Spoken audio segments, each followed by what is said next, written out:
सफलता की कहानियां। भीमराव अंबेडकर। बाबा साहेब अंबेडकर का मूल नाम भीमराव था।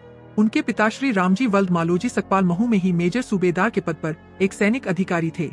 अपनी सेवा के अंतिम वर्ष उन्होंने और उनकी धर्मपत्नी भीमाबाई ने काली पलटन स्थित जन्मस्थली स्मारक की जगह पर विद्यमान एक बैरेक में गुजारे। सन 1891 में 14 अप्रैल के दिन जब रामजी सूबेदार अपनी ड्यूटी पर थे, 12 बजे यही भीमराव का जन्म हुआ। कबीर पंथी पिता और धर्मर्म प्रायण माता की गोद में बालक का आरंभिक काल अनुशासित रहा। शिक्षा। बालक भीमराव का प्राथमिक शिक्षण दापोली और सतारा में हुआ। बम्बई के एल्फिंस्टोन स्कूल से वह 1907 में मैट्रिक की परीक्षा पास की।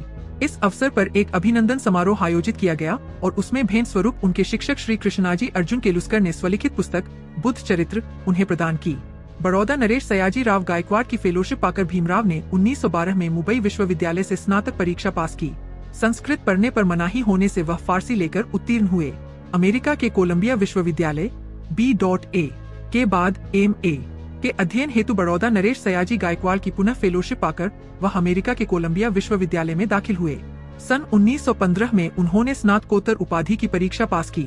इस हेतु उन्होंने अपना शोध प्राचीन भारत का वाणिज्य लिखा था। उसके बाद 1916 में कोलंबिया विश्वविद्यालय अमेरिका से ही उन्होंने Ph.D की उपाधि प्राप्त की।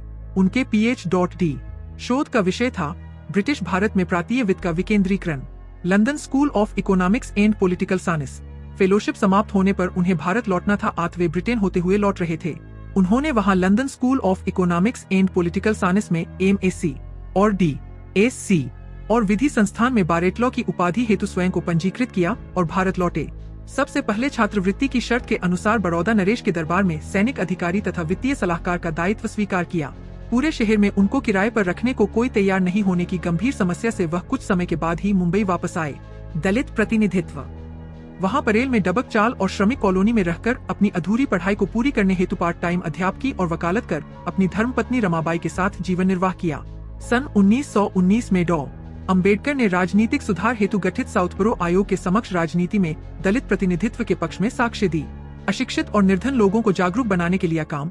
उन्होंने मूक और अशिक्षित और निर्धन लोगों को जागरूक बनाने के लिए मूकनायक और बहिष्कृत भारत साप्ताहिक पत्रिकाएं संपादित की और अपनी अधूरी पढ़ाई पूरी करने के लिए वह लंदन और जर्मनी जाकर वहां से M.Sc, D.Sc और बैरिस्टर की उपाधियां प्राप्त की।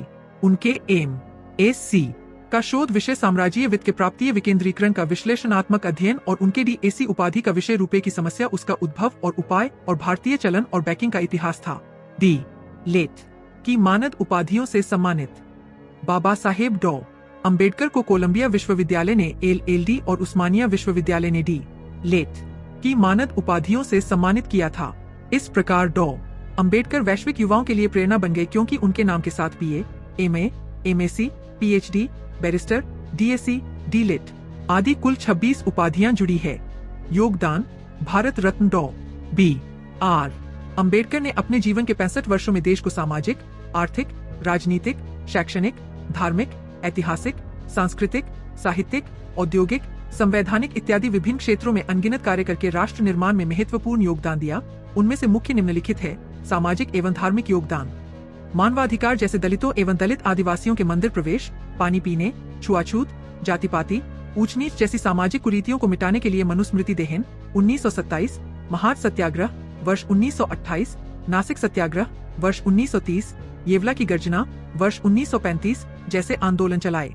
बेजुबान, शोषित और अशिक्षित लोगों को जगाने के लिए वर्ष 1927 से 1956 के दौरान मूकनायक, बहिष्कृत भारत, समता, जनता और प्रबुद्ध भारत नामक 5 साप्ताहिक एवं पाक्षिक पत्र पत्रिकाओं का संपादन किया। कमजोर वर्गों के छात्रों को छात्रावासों, रात्रि स्कूलों, ग्रंथालयों तथा शैक्षणिक गतिविधियों के माध्यम से अपने दलित वर्ग शिक्षा समाज स्था 1924 के जरिए अध्ययन करने और साथ ही आय अर्जित करने के लिए उनको सक्षम बनाया।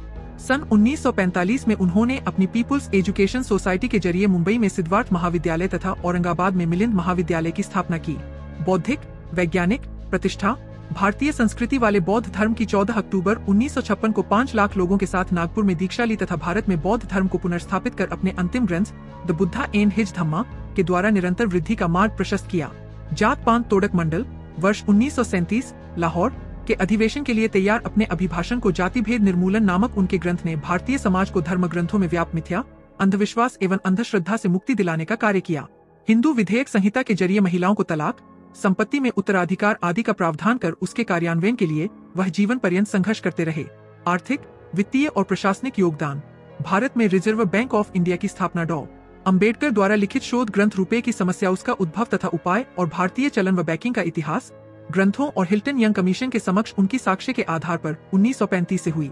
उनके दूसरे शोध ग्रंथ ब्रिटिश भारत में प्रांतीय वित्त का विकास के आधार पर देश में वित्त आयोग की स्थापना हुई।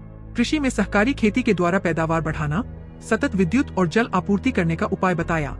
औद्योगिक विकास, जल संचय, सिंचाई, श्रमिक और कृषक की उत्पादकता और आय बढ़ाना, सामूहिक तथा सहकारिता से प्रगत खेती करना, जमीन के राज्य स्वामित्व तथा राष्ट्रीयकरण से सर्वप्रभुत्व संपन्न समाजवादी गणराज्य की स्थापना करना।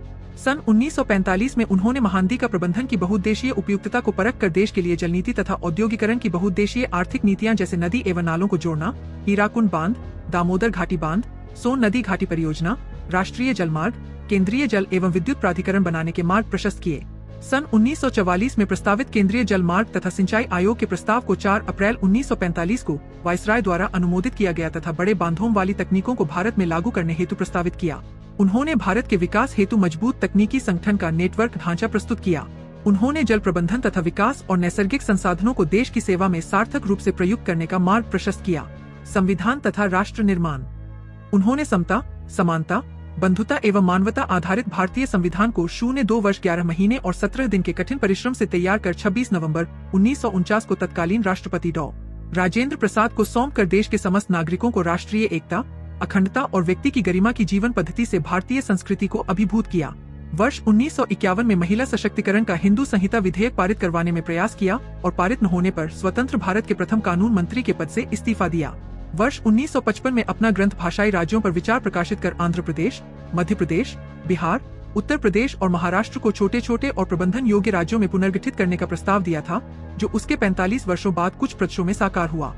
निर्वाचन आयोग, योजना आयोग, वित्त आयोग, महिला पुरुष के लिए समान नागरिक हिंदू संहिता, राज्य पुनर्गठन, बड़े आकार के राज्यों को छोटे आकार में संगठित करना, राज्य के नीति निर्देशक तत्व, मौलिक अधिकार, मानवाधिकार, कंट्रोलर व ऑडिटर जनरल, निर्वाचन आयुक्त तथा राजनीतिक ढांचे को मजबूत बनाने वाली सशक्त, सामाजिक, आर्थिक, शैक्षणिक एवं विदेश नीति बनाई। प्रजातंत्र को मजबूती प्रदान करने के लिए राज्य के तीनों अंगों न्यायपालिका, कार्यपालिका एवं विधायिका को स्वतंत्र और पृथक बनाया तथा समान नागरिक अधिकार के अनुरूप एक व्यक्ति, एक मत और एक मूल्य के तत्व को प्रस्थापित किया। विधायिका, कार्यपालिका एवं न्यायपालिका में अनुसूचित जाति एवं जनजाति के लोगों की सहभागिता संविधान द्वारा सुनिश्चित की तथा भविष्य में किसी भी प्रकार की विधायिकता जैसे ग्राम पंचायत, जिला पंचायत, पंचायत राज इत्यादि में सहभागिता का मार्ग प्रशस्त किया। सहकारी और सामूहिक खेती के साथ साथ उपलब्ध जमीन का राष्ट्रीयकरण कर भूमि पर राज्य का स्वामित्व स्थापित करने तथा सार्वजनिक प्राथमिक उद्यमों यथा बैंकिंग, बीमा आदि उपक्रमों को राज्य नियंत्रण में रखने की पुरजोर सिफारिश की तथा कृषि की छोटी जोतों पर निर्भर बेरोजगार श्रमिकों को रोजगार के अधिक अवसर प्रदान करने के लिए उन्होंने औद्योगिकरण की सिफारिश की। शिक्षा, सामाजिक सुरक्षा एवं श्रम कल्याण। वायसराय की काउंसिल में श्रम मंत्री की हैसियत से श्रम कल्याण के लिए श्रमिकों की 12 घंटे से घटाकर 8 घंटे कार्य समय, समान कार्य समान वेतन, प्रसूति अवकाश, संवैतनिक अवकाश, कर्मचारी राज्य बीमा योजना, स्वास्थ्य सुरक्षा, कर्मचारी भविष्य निधि अधिनियम 1952 बनाना, मजदूरों एवं कमजोर वर्ग के हितों के लिए तथा सीधे सत्ता में भागीदारी के लिए स्वतंत्र मजदूर पार्टी का गठन कर 1937 के मुंबई प्रेसिडेंसी चुनाव में 17 में से उन्होंने 15 सीटें जीती। कर्मचारी राज्य बीमा के तहत स्वास्थ्य, अवकाश, अपंग सहायता, कार्य करते समय आकस्मिक घटना से हुए नुकसान की भरपाई करने और अन्य अनेक सुरक्षात्मक सुविधाओं को श्रम कल्याण में शामिल किया। कर्मचारियों को दैनिक भत्ता, अनियमित कर्मचारियों को अवकाश की सुविधा, कर्मचारियों के वेतन श्रेणी की समीक्षा, भविष्य निधि, कोयला खदान तथा माइका खनन में कार्यरत कर्मियों को सुरक्षा संशोधन विधेयक सन 1944 में पारित करने में उन्होंने महत्वपूर्ण भूमिका निभाई।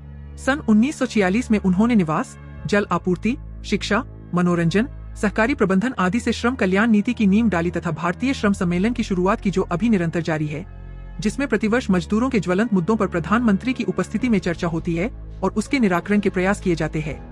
श्रम कल्याण निधि के क्रियान्वयन हेतु सलाहकार समिति बनाकर उसे जनवरी 1944 में अंजाम दिया। भारतीय सांख्यिकी अधिनियम पारित कराया ताकि श्रम की दशा, दैनिक मजदूरी, आय के अन्य स्रोत, मुद्रास्फीति, ऋण, आवास, रोजगार, जमा पूंजी तथा अन्य निधि व श्रम विवाद से संबंधित नियम संभव कर दिया। 8 नवंबर 1943 को उन्होंने 1926 से लंबित भारतीय श्रमिक अधिनियम को सक्रिय बनाकर उसके तहत भारतीय श्रमिक संघ संशोधन विधेयक प्रस्तावित किया और श्रमिक संघ को सख्ती से लागू कर दिया। स्वास्थ्य बीमा योजना, भविष्य निधि अधिनियम, कारखाना संशोधन अधिनियम, श्रमिक विवाद अधिनियम, न्यूनतम मजदूरी अधिनियम और विधिक हड़ताल के अधिनियमों को श्रमिकों के कल्याणार्थ निर्माण कराया।